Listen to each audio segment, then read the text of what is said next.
Hello everyone, welcome to my channel. आज हम इस वीडियो में गैसेस स्टेट केमिस्ट्री यूनिट का एक और important topic kinetic equation of gases discuss करेंगे। इसका जो मेन फॉर्मूला है उसको डिराइव करेंगे, जो बहुत इंपॉर्टेंट है बीएससी लेवल के थ्योरी एग्जाम्स के लिए। उस अकॉर्डिंग आपको ये नोट्स प्रोवाइड करूंगा जिसको आप डायरेक्टली अपने थ्योरी एग्जाम्स में लिख सकते हैं। So kinetic equation of gases क्या होता है? The equation which gives the relationship between pressure, volume, molecular mass, number of molecules and average velocity of molecules known as kinetic equation of gas. ठीक है, तो ये जो है ये आप देख सकते हैं पीवी इक्वल टू 1/3 mnv²। ये है काइनेटिक इक्वेशन ऑफ गैस। ठीक है, इसी को कहा जाता है। इसके फॉर्मूला से ही आप इसका डेफिनेशन बना सकते हैं। काइनेटिक इक्वेशन ऑफ गैस क्या है? बेसिकली ये एक ऐसा इक्वेशन है जो कि pressure, volume, molecular mass, number of molecules and average velocity, ठीक है, इनके बीच एक रिलेशन शो करता है, एक रिलेशन बताता है। उसी इक्वेशन को काइनेटिक इक्वेशन ऑफ गैस कहा जाता है। ठीक है, तो ये सिंपल सा हो गया, आपको समझ में आ गया। पीवी इक्वल टू 1/3 mnv², ये है काइनेटिक इक्वेशन ऑफ गैस। अब हम इसको डिराइव करेंगे। ठीक है, ये इंपॉर्टेंट है, लॉन्ग टाइप क्वेश्चन में पूछा जाता है कि आप काइनेटिक इक्वेशन ऑफ गैस को डिराइव करें। ठीक है, इसका डेरिवेशन हम डिटेल में देखेंगे। उसके लिए सबसे पहले हम let consider a cubical vessels containing the gas. ठीक है, एक क्यूबिकल वेसल्स हम जो है कंसीडर करेंगे जिसके अंदर में गैस भरा हुआ है। ठीक है, बेसिकली ये क्यूबिकल वेसल्स है जिसमें आप ये समझ सकते हैं कि इसके अंदर में पूरा गैस भरा हुआ है। ठीक है, यहाँ पे जो है ये L सेंटीमीटर इसकी लंबाई है। लेंथ ऑफ एक साइड का लंबाई जो है L सेंटीमीटर से डिनोट किया गया है। ठीक है, ये साइड A है, ये साइड B है, ये X एक्सिस है, ये Y एक्सिस और ये Z एक्सिस। ठीक है, इसके बीच ही ये जो है क्यूबिकल वेसल्स को बनाया गया है। सो ये gas in a cubical container. ठीक है, इस कंटेनर में आप समझ सकते हैं कि गैस भरा हुआ है। तो अब हम यहाँ पे एक एक पॉइंट हम डिस्कस करेंगे। जैसे length of one side of container. ठीक है, तो एक साइड ऑफ कंटेनर जो है L सेंटीमीटर से डिनोट किया गया है। Number of molecules of gas, ठीक है, इसके अंदर गैस भरा हुआ है तो नंबर ऑफ जो मॉलिक्यूल्स होंगे गैस के उसको N से डिनोट करेंगे। Mass of one molecules of gas, ठीक है, एक मॉलिक्यूल ऑफ गैस का मास कितना है हम M मानेंगे उसको। ठीक है, and average velocity of molecules is v centimetre पर सेकंड। ठीक है, तो जो मॉलिक्यूल्स है गैस का उसका एवरेज वेलोसिटी क्या होगा, उसका वेग क्या होगा, उसको हम मानेंगे v सेंटीमीटर पर सेकंड। ठीक है, एक सेकंड में v सेंटीमीटर वो गति करता है। ठीक है, ये कुछ हमने ये पहले डायग्राम बनाएंगे, फिर इसके बाद इस डायग्राम में जो हम माने हैं उसको यहाँ पे लिखेंगे। अब हम पॉइंट डिस्कस करेंगे, that is gaseous molecule are moving in all directions. ठीक है, इसके अंदर में गैस भरा हुआ है जो हर डायरेक्शन में मूव कर रहा है। ठीक है, गैस का वही मेन प्रॉपर्टी है कि वो कहीं भी जो है मूव कर सकते हैं उसके मॉलिक्यूल। ठीक है, क्योंकि गैस के जो मॉलिक्यूल्स होंगे उनके बीच इंटरमॉलिक्यूलर डिस्टेंस बहुत कम होता है, वो बहुत दूर दूर में रहते हैं, इसलिए वो कहीं भी ऐसे सॉलिड और लिक्विड की तुलना में वो कहीं भी किसी डायरेक्शन में भी मूव कर सकते हैं with average velocity of v। ठीक है, एवरेज वेलोसिटी यहाँ हम v लेते हैं। ठीक है, तो एवरेज वेलोसिटी v से वो कहीं भी दिशा में मूव कर रहे हैं। And all the collisions are elastic, therefore there is no loss of energy during the collision but velocity change in each collision. Suppose the components of velocity v along x y z axis are vx, vy, vz respectively, then v² equal to vx² plus vy² plus vz²। ठीक है, ये equation हमारा first है। तो इस point में क्या कहा गया है, बेसिकली पिछले वीडियो में हमने जो पॉस्टुलेट्स है काइनेटिक गैस थ्योरी का उसको हमने डिस्कस किया था। तो आपको नीचे प्लेलिस्ट का लिंक मिलेगा, आप उस वीडियो को देख सकते हैं। तो यहाँ पे इस पॉइंट में क्या कहा गया है कि जो गैसेस मॉलिक्यूल होते हैं सभी डायरेक्शंस में एवरेज वेलोसिटी v से मूव कर रहे हैं और ऑल कोलिजन्स आर इलास्टिक। ठीक है, जो जितने भी कोलिजन होंगे मतलब जो गैस मॉलिक्यूल एक दूसरे से टकराएंगे वो इलास्टिक कोलिजन होगा। इलास्टिक मतलब कि इनके टकराने के समय न तो कोई एनर्जी लॉस होगा न कोई एनर्जी गेन होगा। ठीक है, therefore there is no energy loss of energy during the collision but velocity change. ठीक है, लेकिन इसका जो अगर टकराते हैं एक दूसरे से तो उनका वेलोसिटी चेंज हो जाता है, उनका वेग चेंज हो जाता है इन ईच कोलिजन। ठीक है, जैसे ये एक गैस का मॉलिक्यूल है, ये दूसरे गैस के मॉलिक्यूल से ऐसे टकराएगा। ठीक है, तो इसका ये इलास्टिक कोलिजन होगा, इलास्टिक टकराव है, तो इसके कारण इसमें कोई एनर्जी में चेंज नहीं होगा। लेकिन इसका जो जैसे मान लो v वेग से ये इसके ऊपर टकराया तो इसका जो है वेग चेंज हो जाएगा। ठीक है, v वेग से टकराया तो टकराने के बाद जब है इसका वेग बढ़ जाएगा या कम भी हो सकता है। ठीक है, v2 वेग हो जाएगा। ठीक है, तो वेलोसिटी इसका चेंज हो जाता है। Suppose the components of velocity v along X Y Z axes. ठीक है, अब हम सपोज करते हैं कि जो कंपोनेंट्स है, जो मॉलिक्यूल जो v वेलोसिटी से जो कंपोनेंट्स है वो x y X Y Z किसी भी एक्सेस में जो है मूव कर सकता है, तो हमको एक इक्वेशन प्राप्त होगा, that is V square equal to V X square plus V Y square plus V Z square. ठीक है, ये हमारा इक्वेशन फर्स्ट है। आगे ये बहुत इंपॉर्टेंट इक्वेशन है, आगे हमारा डेरिवेशन में ये काम आएगा, तो इसको आप याद रखेंगे। ठीक है, तो ये हो गया हमारा पहला इक्वेशन। अब हमारा सेकेंड पॉइंट है हमारा molecule moving along X axis between face A and B with velocity V X. ठीक है, अब यहाँ पे आप चित्र देखेंगे तो आपको एक एक पॉइंट समझ में आ जाएगा।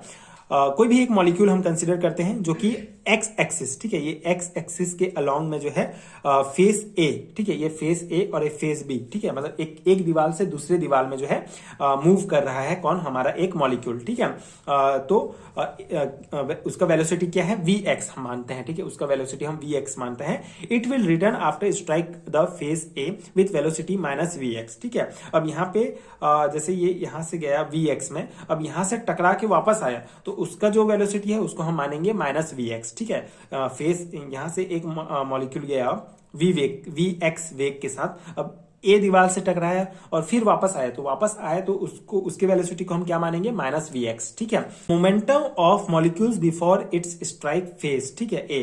तो यहाँ पे अब हम मोमेंटम की बात करेंगे, तो momentum of molecule before its strike face A, ठीक है, जब यहां से टकराने से पहले मोमेंटम क्या था इस मॉलिक्यूल का, एम वी एक्स। ठीक है, and momentum after strike face है। ठीक है, अब इससे टकराने के बाद मतलब वापस लौटते समय इसका मोमेंटम क्या है, माइनस एम वी एक्स। ठीक है, तो ये दो पॉइंट है। उसके बाद चेंज इन मोमेंटम, अब चेंज इन मोमेंटम हम कैसे ज्ञात करेंगे, M V X minus M V X, तो ये माइनस माइनस प्लस हो जाएगा, तो हमको मिल जाएगा जो मोमेंटम में जो चेंज हुआ है, जो टोटल चेंज हुआ है, नेट चेंज, वो हमको मिलेगा 2m vx। ठीक है, उसके बाद now number of collision which take place on face A in 1 second due to vx। अब number of collisions which take place on face A in 1 second due to vx। अब यहाँ पे phase A में जो कितने number of collisions हैं, ठीक है, जब हम एक्स एक्सिस में ये जा रहा है ना, ये एक्स एक्सिस में जा रहा है, तो एक सेकेंड में कितना बार कोलिजन हुआ, कितने बार टकराव हुआ फेस ए में, उसको निकालने के लिए हमारे पास एक फॉर्मूला है, that is distance travel by molecule in 1 second and total distance travel by molecule to strike again to face A. ठीक है, तो travel by molecule in 1 second में डिस्टेंस कितना ट्रेवल कर रहे हैं, हमारा वी एक्स। ठीक है, वी एक्स ट्रेवल कर रहे हैं, and distance travel by molecule to strike again to face A, तो एल इंटू एल। अब यहाँ पे देखेंगे ये एक बार जा रहा है तो L, फिर वापस आ रहा है फेस ए से फेस बी में, तो ये हमारा हो जाएगा L प्लस L, तो हमको मिल जाएगा इक्वेशन Vx अपॉन 2L। ठीक है, as the change of momentum in one collision is 2mvx। अब मोमेंटम में टोटल नेट चेंज हमारा क्या हुआ था, एक कोलिजन में 2mvx, तो change of momentum of the molecules in 1 second due to component vx for collision on the face A. अब ये हमारा नेट मोमेंटम था, एंड ये change of momentum of a molecule in 1 second due to component vx। ठीक है, for collision on a face A, तो हमारा जो मोमेंटम था उसको हम इनटू करेंगे vx अपॉन 2l से, तो हमको इक्वेशन मिलेगा mvx स्क्वायर। ठीक है, mvx, अब ये vx इंटू vx क्या हो जाएगा, स्क्वायर हो जाएगा। ठीक है, अपॉन l। अब l कैसे, ये दो दो कट जाएगा, तो ये हमको ये इक्वेशन मिल जाएगा। अब ये फेज ए के लिए हमको प्राप्त हुआ। अब सिमिलरली फॉर फेज बी के लिए हमको ये सेम प्राप्त होगा। ठीक है, M V X square upon L same प्राप्त होगा। अब हम दोनों को क्या करेंगे, change of momentum due to opposite face A B by V X equal to V. अब जो चेंज ऑफ नेट मोमेंटम होगा उसको निकालने के लिए दोनों को जोड़ेंगे। ठीक है, तो हमको ये इक्वेशन प्राप्त होगा 2mvx स्क्वायर अपॉन एल। ठीक है, दोनों को जोड़ देंगे तो similarly rate change of momentum, अब ये हमको कौन से एक्स एक्सिस में प्राप्त हुआ। अब सिमिलरली जो है हमको वाई एंड जेड एक्सिस में निकालना है, तो सेम हो जाएगा rate of change of momentum. ठीक है, rate of change of momentum निकलेगा किसके लिए, y एक्सिस और z एक्सिस के लिए। तो ये क्या हो जाएगा 2m, बस ये x की जगह आप y लिख देंगे। ठीक है, ये z x की जगह z हो जाएगा, तो x y z तीनों एक्सिस में हमको ये प्राप्त हो गया rate of change of momentum. ठीक है, अब thus total rate of change of momentum of molecule, अब टोटल निकालेंगे तीनों के लिए, x axis y axis and z axis के लिए हमको मिल गया। तो अब हम total rate of change of momentum, ठीक है, मोमेंटम में जो टोटल चेंज होगा उसको हम निकालेंगे, तो तीनों को जो है हम जोड़ देंगे। ठीक है, ये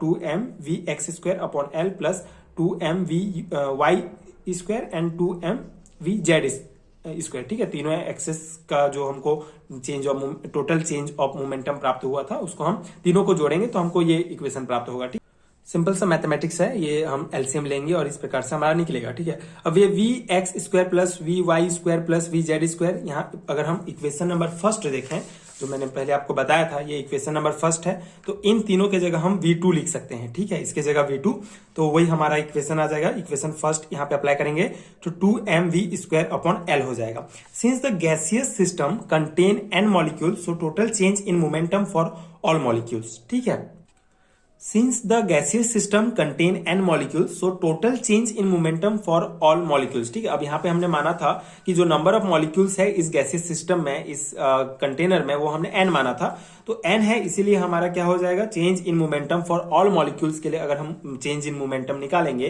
तो 2mv स्क्वायर अपॉन एल जो हमको प्राप्त हुआ है उसको हम n से गुणा कर देंगे तो हमको ये इक्वेशन प्राप्त हो जाएगा 2mnv स्क्वायर अपॉन एल।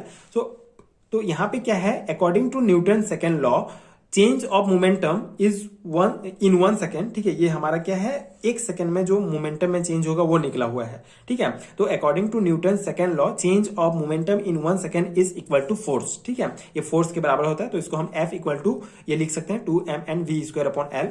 अब now we know that the pressure बराबर क्या होता है, फोर्स अपॉन एरिया होता है। ठीक है, तो फोर्स हमारा ये है, तो फोर्स हमारा ये 2mnv स्क्वायर अपॉन एल लिख रहे हैं, और एरिया क्या है इस पूरे कंटेनर की अगर हम बात करें तो इसका एरिया होगा हमारा 6l स्क्वायर। ठीक है, 6l स्क्वायर, तो उसको हम इंटू करेंगे यहाँ पे, तो हमारा ये फाइनल इक्वेशन निकल के आ जाएगा 2mnv स्क्वायर अपॉन 6l3। ठीक है, ये जो एरिया है इसको l इंटू 6l स्क्वायर होगा।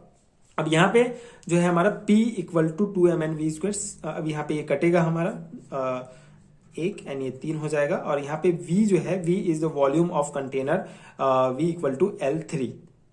ठीक है, अब यहाँ पे ये L3 की जगह हमने V लिया है क्योंकि जो V है ये पूरे कंटेनर का वॉल्यूम है। ठीक है, एंड उसके बाद हमारा नेक्स्ट पॉइंट आएगा P equal to 1/3mnv square, और ये V हो जाएगा, L3 की जगह V ले लेंगे और ये 2 से 3 कट जाएगा। ठीक है, 2 से 6 कटेगा तो 3 आ जाएगा, तो हमारा फाइनल इक्वेशन निकल जाएगा PV इक्वल टू 1/3mnv, इधर चले जाएगा P के साथ, तो ये हमको प्राप्त हो जाएगा हमारा काइनेटिक गैस इक्वेशन। तो इस प्रकार से हम काइनेटिक गैस इक्वेशन को डिराइव करते हैं। आई होप आपको समझ में आ गया होगा, सिंपल सा टॉपिक है, आप बार बार प्रैक्टिस करेंगे तो आपको आ जाएगा। मुझे जितना आता था मैंने समझाने का प्रयास किया, मे भी कहीं पे गलती हो सकता है तो आप सुधार लीजिएगा। एंड आई होप कि ये वीडियो आपके लिए हेल्पफुल रहा होगा। एंड अगर आपको MSc एंड BSc लेवल की केमिस्ट्री है रिटर्न नोट चाहिए तो नीचे आपको डिस्क्रिप्शन बॉक्स में लिंक मिल जाएगा, आप वहां से नोट्स डाउनलोड कर सकते हैं। एंड इसके अलावा वीडियो हेल्पफुल है आपके लिए, तो आगे के वीडियोस देखने के लिए चैनल के साथ जुड़े रहिए। Thank you so much for watching.